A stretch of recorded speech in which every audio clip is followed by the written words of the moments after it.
What's the meaning of cargo?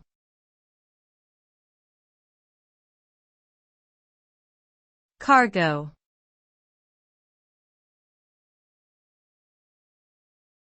Cargo.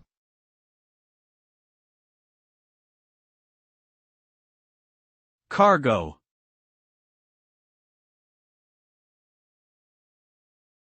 Cargo.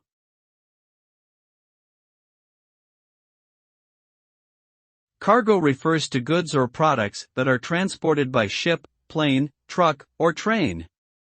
It can include a wide variety of items, from raw materials and food products to manufactured goods and consumer products. The transportation of cargo is an essential part of global trade and commerce, facilitating the movement of goods between countries and regions. Proper handling and management of cargo is critical to ensure that products arrive at their destination safely and in good condition. Overall, cargo plays a vital role in the modern economy and the movement of goods and services around the world.